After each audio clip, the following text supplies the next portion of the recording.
Hey guys, so I wanted to do another video comparing a full custom knife to its production counterpart. And today I want to talk about the GTC Lamina, when I think that's how you pronounce it, and the Zero Tolerance 0055. Now in my last video with the Les George Harpy and the ZT920, those models matched up exactly. They were an exact copy.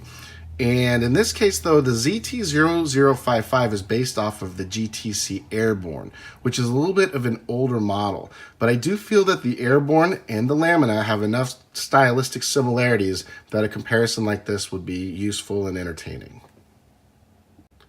So first of all, I really want to thank Zero Tolerance for making knives like these. As a knife collector, someone who appreciates all knives, whether they're custom, mid-tech, or production, I can't tell you how frustrating it is to fall in love with the design, really appreciate a knife maker, and really want to collect their work, only to find out that due to overwhelming demand and they can only make so many, that the knives are simply unavailable. Whether the wait list is 2 to 3 years or whether the books are closed, whatever it may be, I totally understand it, but it's still very frustrating. So if a knife company like ZT can come out, take the model, can keep the spirit of what the knife maker was trying to do and build a faithful replica of that model and sell it as a production version, I think it's awesome.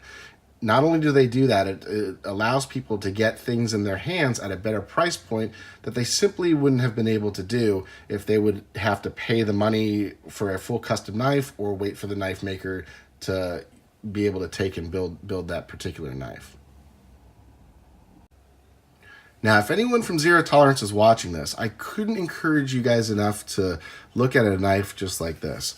Now, I've been enjoying this knife for a few weeks now, and my goodness, is it one of the most amazing, fun knives that I've ever had the pleasure of dealing with. Of course, if you guys have seen my other video, this is a Stan Wilson non-flipper flipper, and it is a very, very innovative and very neat knife. The only downside to that knife is that I spent about a year trying to find it. So one of the advantages of a company like Zero Tolerance coming to the market space is they're able to take a knife like this, and I spoke with Stan, and he's only built 40 of these knives in 2 or 3 years, and they could probably build 40 knives in the course of a few months, and I'm sure, and you guys would maybe agree or disagree with me, that there would be a big market for that type of knife. Now the knife here on top is a GTC Lamina. Now GTC is just Gus's initials, Gus Cecchini, and he makes these knives out of his home country in Brazil, and I believe it's Sao Paulo.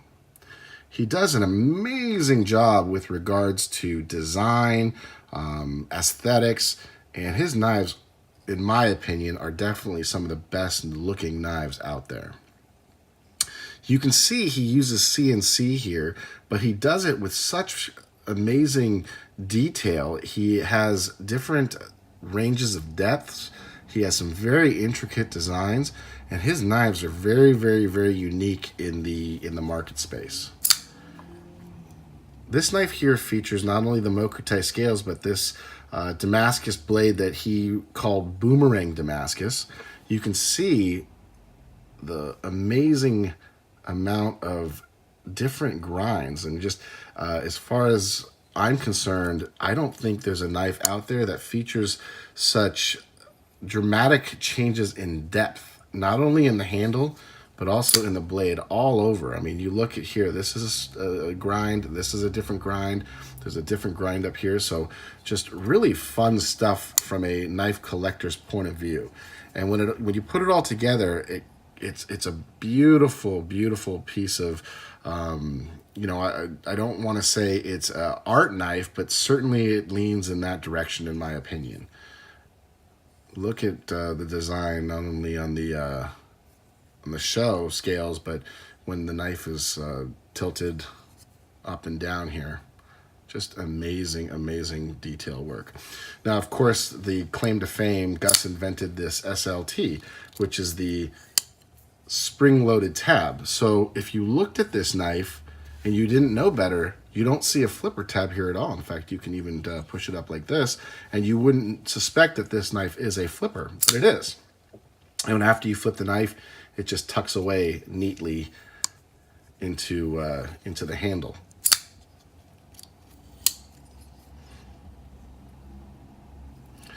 So that's the GTC Lamina. And let's take a look at the zero tolerance version. Now below that knife is the ZT055. Now the ZT055, again, is the copy of the GTC Airborne.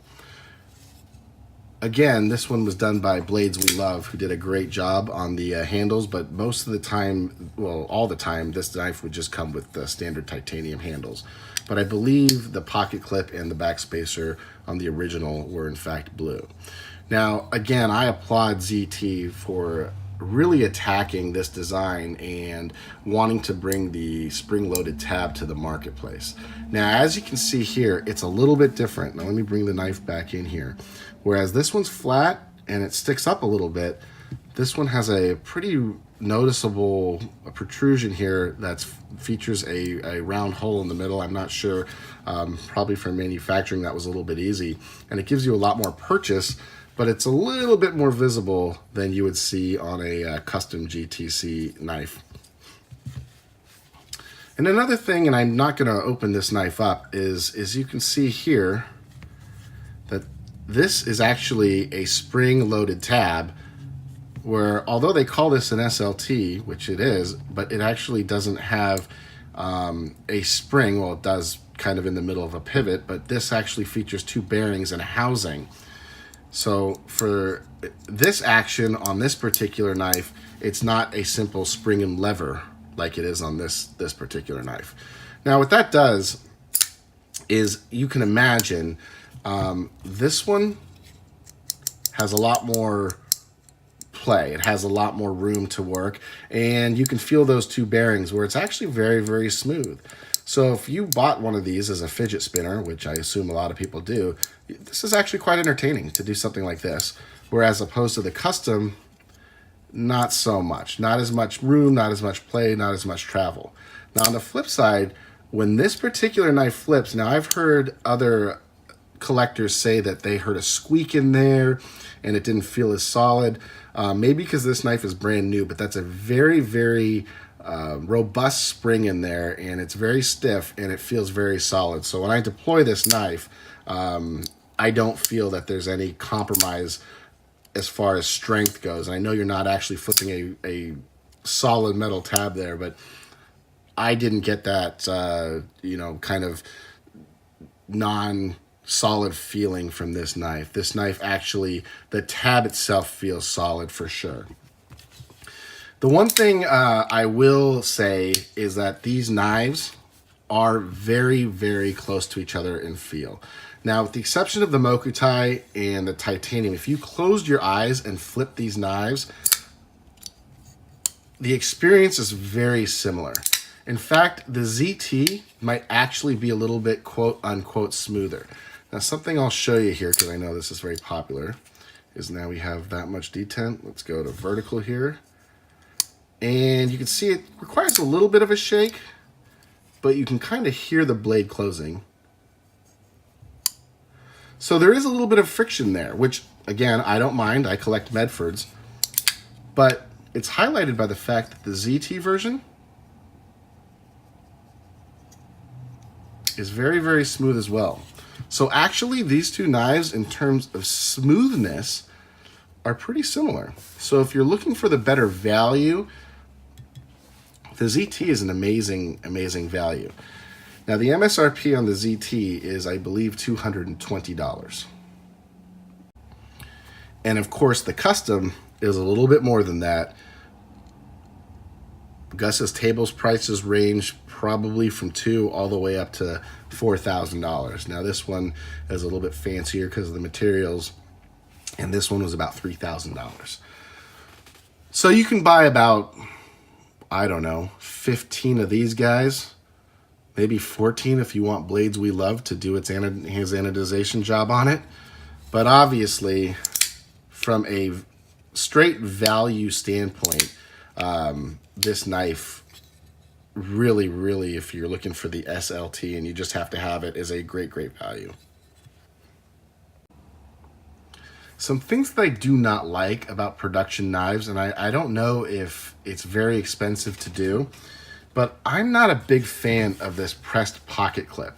I don't like them. And I've had them on even some custom knives, and they're just, the 3D clips are just simply better. So I would actually, and I don't know about you guys, I would pay another $20 to make sure none of my knives never had a clip like this on there. Other than that, this knife flips just about every time. Again, for a production knife, very, very smooth. I wouldn't use it as a fidget spinner myself, just because it does have a more hollow feeling to it, just because, again, of the mechanics. You know, if I wanted to flip something, this is one I carry quite a bit, that big flipper tab is something that I do enjoy having on the knife. But as far as, you know, for innovation and just kind of creativity, I think that this is really, really neat. However, my biggest complaint about all of the GTC knives is when you have a big flipper tab, it turns into a nice finger stop. You can see that right here. I don't know about you, I just feel better when it's there, and when I close the knife, I use my thumb, and it hits my thumb, and I know it's there, and I take my thumb away. You're not going to get that with knives with no choil or flipper tabs, or the flipper tab tucks in like this. So as you see, and you close it, you really got to pay attention, because there's nothing there to stop it from coming down on your thumb. Now on the custom version here,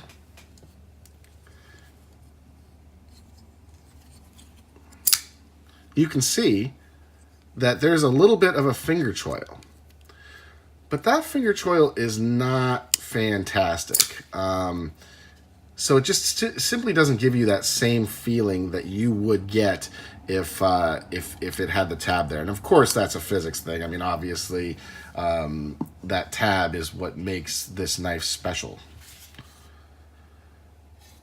But as far as value, fun of a knife, this knife is actually $20 cheaper than the ZT920.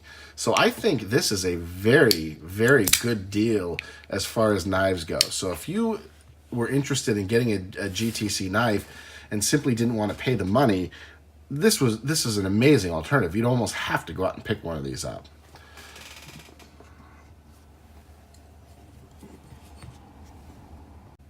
So just a few thoughts on the design as a whole.